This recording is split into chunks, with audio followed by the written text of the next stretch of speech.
Air signs, tignan po natin kung ano yung mensahe para sa'yo ngayong araw. Keep in mind po na ito ay general reading lamang, so hindi po lahat ay makaka-relate, so be open-minded. Sa mga hindi pa po nakasubscribe dito sa ating channel, please subscribe na po kayo and pa-like na din po ng ating video. At sa mga nais naman po mag-avail ng ating private readings, ng ating Evil Eye Amulet at ng ating Tiars Bracelet, makikita nyo po yung link sa description box. Nandiyan na rin po yung aking email. So, tignan po natin kung ano yung mensahe para sa'yo. Mensahe pa po natin, Spirit Guide for air signs. Okay, tingnan natin. We have, don't let pride get in your way. Full moon in Leo. So, ayan po. Need nyo ba ng tulong ngayong araw na ito? Meron ba kayo mga gustong kausapin pero nahihiya po kayo, or maybe hindi kayo nahihiya kundi pride yung umiiral sa inyo ngayon, air sign. So kung gusto niyo daw po na wala kayong pagsisihan, so ibaba nyo ang pride po ninyo. Ano bang magagawa ng pride natin, hindi ba? So tignan natin kung ano pa yung mensahe para sa'yo. Mensahe pa po natin, Spirit Guide for air signs, Gemini, Libra, Aquarius, Sun, Moon, Rising, and Venus. Tignan po natin kung ano pa yung mensahe para sa'yo. So, we have this is 10 of Pentacles pagdating sa family. And we have 6 of Swords. Okay. More on nakikita ko dito. Hindi ko alam kung nagbebenta ba kayo ng properties. Okay, so parang ito yun yung pride. Diba minsan, meron tayong ganito na yung hindi ako magbebenta ng ng mga properties ko, hindi ako magbebenta ng mga alahas ko kasi iisipin nila naghihirap na ako.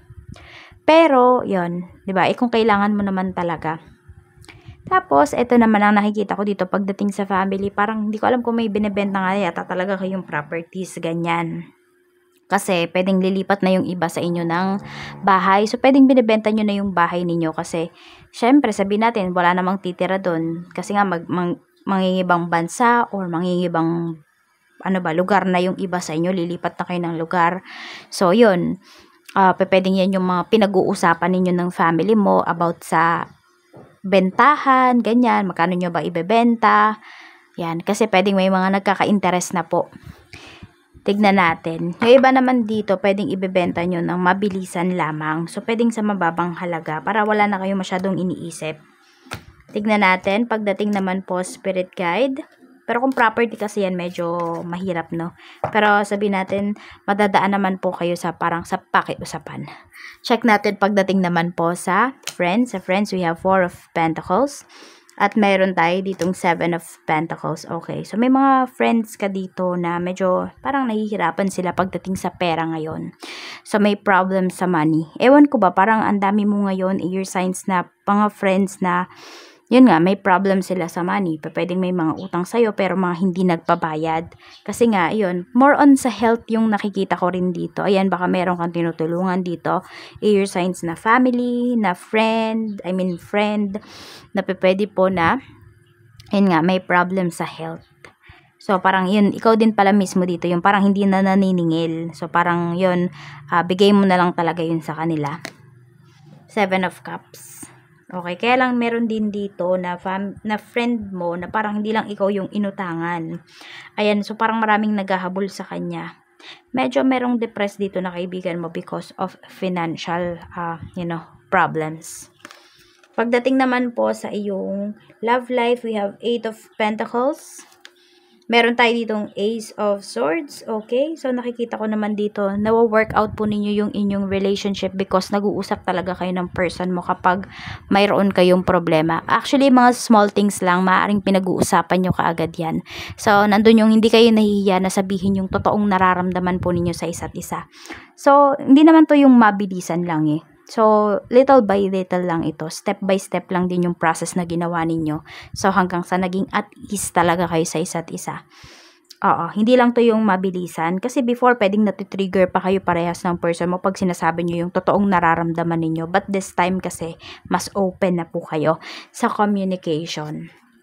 At sa nararamdaman ng isa't isa, yan. So, may mga pagbabago po dito sa buhay po ninyo, sa buhay pag-ibig. Tignan natin, pagdating naman po, so mas lumalawak na kasi yung understanding. Sa kaperahan naman po, we have the Magician. So, ayan, air signs. Maganda yung finances mo actually, oh. pwedeng may maraming offer sa'yo dito. Growing yung finances mo. So, kung ano man tong pinagkakakitaan mo, madami talagang mga tao na sabihin natin, nagtitiwala sa'yo. Kaya growing yung finances mo dito. Ang ano lang dito, kung saan mo ba dinadala yung pera mo. Siguro dun ka mag-control. Kasi kahit gaano pa yan kalaki, kung hindi mo nakokontrol yung money mo, wala din, hindi ba? So, tignan natin pagdating naman sa career. Sa career, we have 2 of Swords. So, baka meron dito. Di ko alam kung nag-a-apply ba kayo ng nag-a-apply kayo ng work, yung iba dito kasi parang nag-a-apply pa lang ng work or meron kayong trabaho tapos may offer kayo sa ibang bansa. Ayan po. Or nagbabalak yung iba sa inyo ng mga ibang bansa na. Pero meron dito, air signs, pinapakita kasi na pwedeng dalawa yung opportunity na lumalapit sa'yo ngayon. It's up to you talaga kung ano ba yung tatanggapin mo dito. Tignan natin, magstay ka ba kung sa unang dumating na opportunity, we have strength. Okay din yung unang dumating na opportunity. Or kung nasaan ka man ngayon, okay din naman daw yung pangalawa. So, mamili ka na lang talaga kung ano ba talaga yung gusto mo. Dapat yung hindi ka magre-regret talaga in the near future. So, pag-isipan mo to, parehas to na magbibigay ng growth sa'yo. Or ng iba't ibang experiences din naman pagdating sa trabaho. Sa business naman po, we have Ace of Pentacles. Ang ganda po ng business mo ngayon. Kailangan lang talaga dito maging matyaga daw po kayo. Ayan, 2 of Pentacles. And alamin nyo po kung ano ba talaga yung inyong priorities pagdating dito sa inyong business. And also, your signs, ano ba yung, parang sabi natin yung best seller po ninyo. Siguro mas mag-stock kayo doon sa best seller po ninyo. Sa laging nasa-sold out na products po ninyo. Tapos nakikita ko rin dito, kasi pwedeng marami na kayong connections, air signs. So, mas gaganda pa po talaga yung business po ninyo. Reminder sa'yo ni Universe, we have 8 of Cups. Parang, if it's time to go, it's time to go, air signs. Parang, wag mong pahirapan din naman yung sarili mo. Ito, di ba, pwedeng ganito.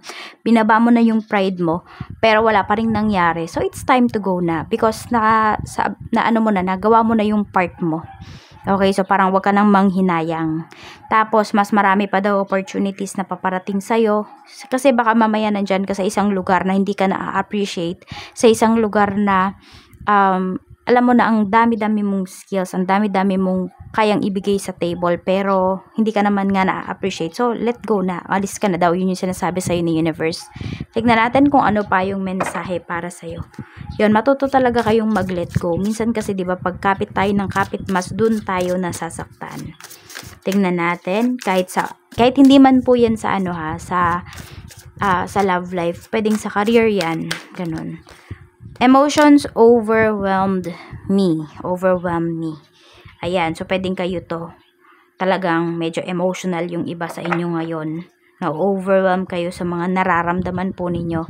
So, try nyo talagang i-balance yung inyong emotions. Balance nyo yung chakras ninyo. Maaari nyo iba sa inyo, yun yung kailangan po ninyo.